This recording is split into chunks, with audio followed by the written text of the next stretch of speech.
Hello दोस्तों, welcome to my YouTube channel study point 91।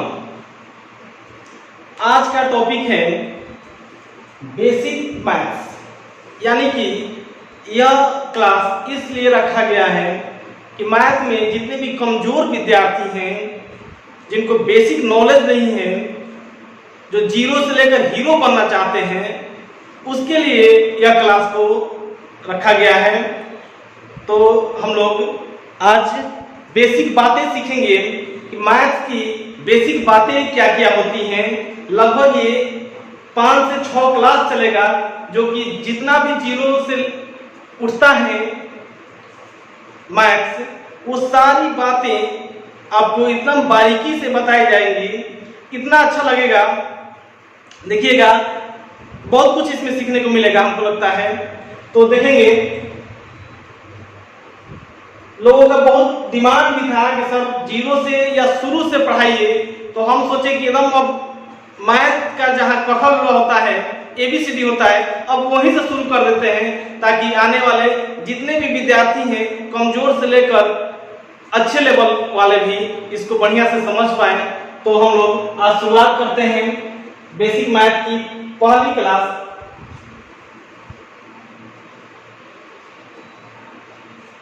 Class first रहेगा ये। चलिए देखिए, लिखा हुआ है किसी संख्या को शून्य से गुना किया जाए या शून्य को किसी संख्या से गुना किया जाए तो गुणनफल शून्य प्राप्त होगा। कहने का मतलब ये है कि अगर कोई संख्या मान लेते हैं x है, अगर उसमें जीरो से गुना करेंगे तो जीरो ही प्राप्त होगा। ठीक, अगर शून्य में कोई संख्या है x, अगर इसमें गुना करते हैं तो क्या प्राप्त होगा? शून्य ही प्राप्त होगा। चलिए यहां देखते हैं, मान लेते हैं 7 कोई संख्या है, इसमें अगर हम जीरो से गुना करेंगे तो क्या होगा? 7 कोई संख्या है, जीरो से गुना करेंगे तो जीरो ही प्राप्त होगा।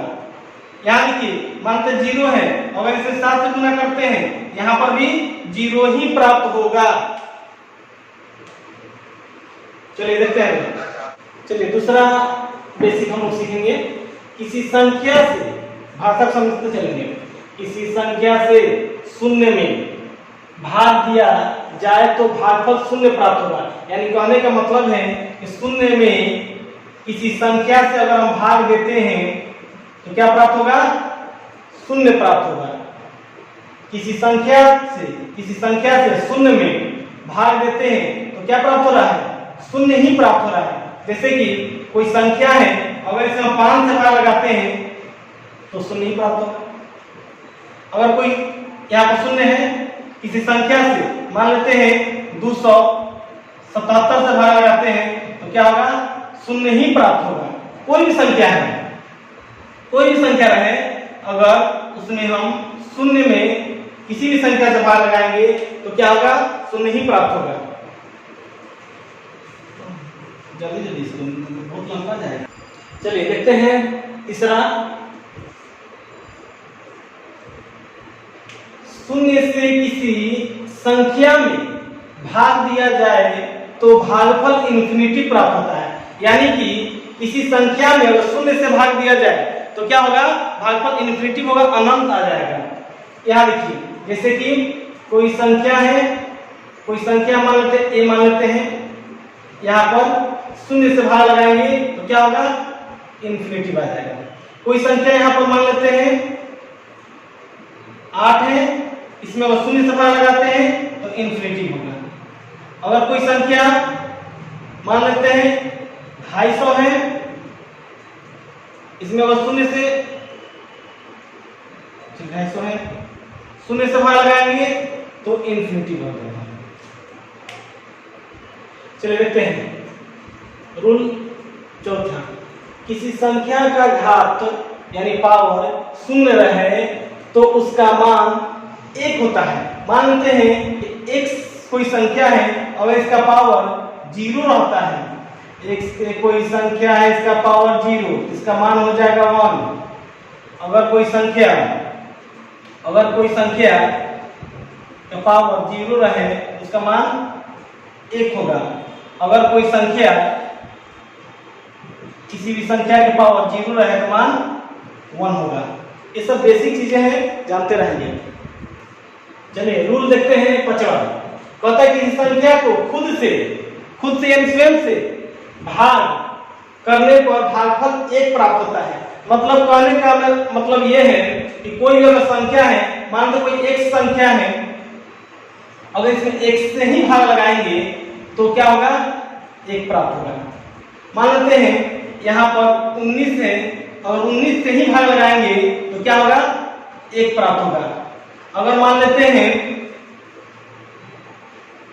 यहाँ पर 50 है, 50 से भाग लगा दे कितना होगा, 1 प्राप्त होगा।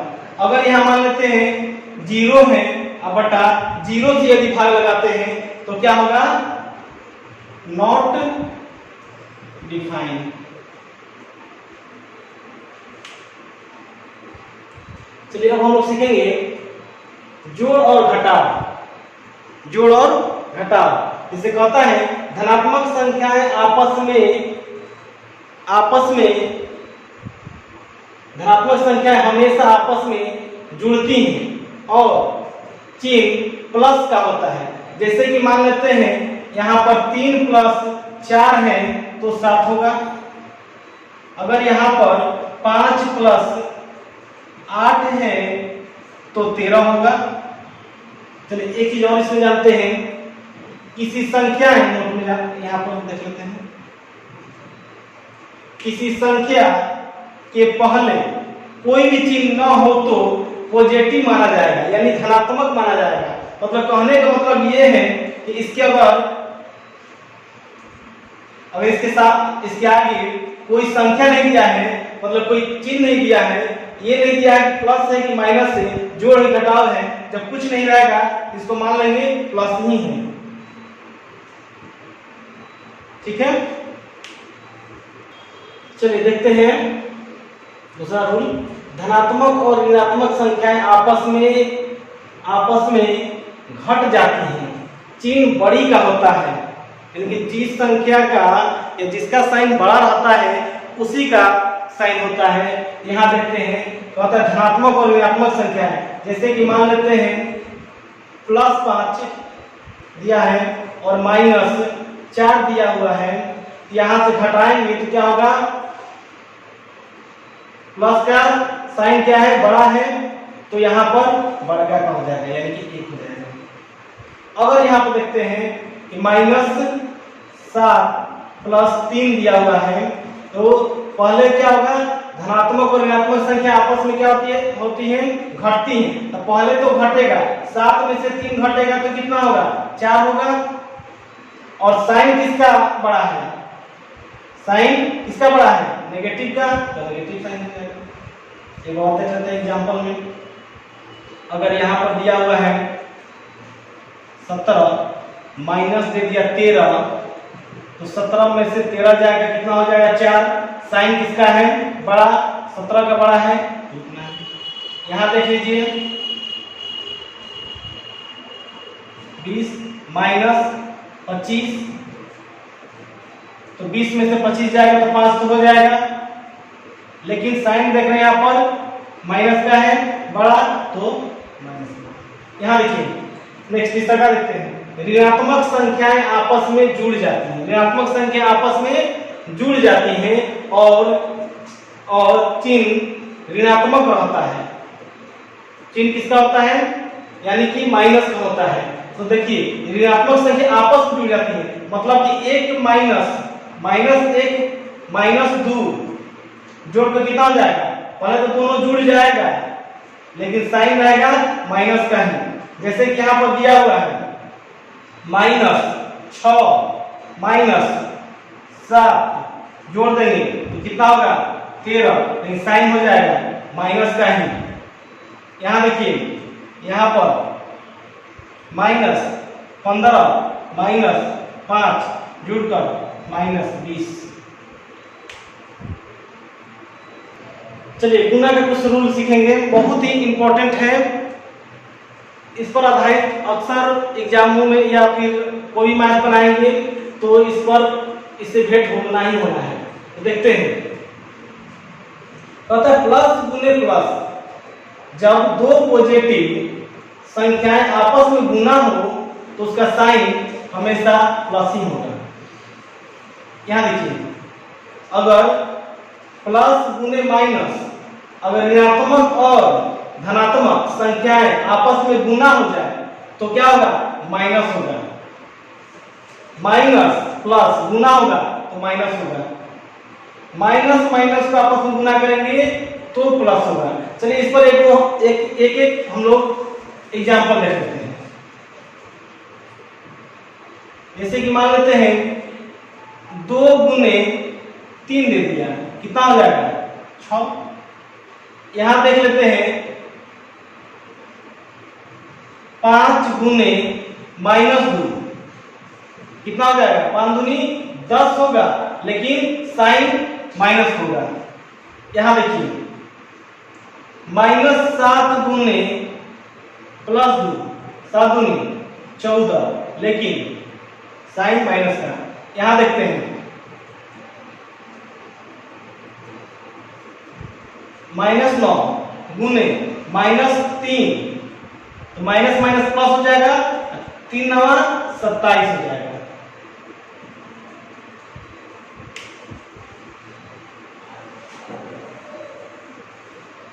चलिए देखते हैं, कहता है भाग का रूल, यदि अंश और हर के चिन्ह समान है तो धनात्मक मान प्राप्त होगा, और यदि अंश और हर के मान असमान है तो ऋणात्मक मान प्राप्त होगा।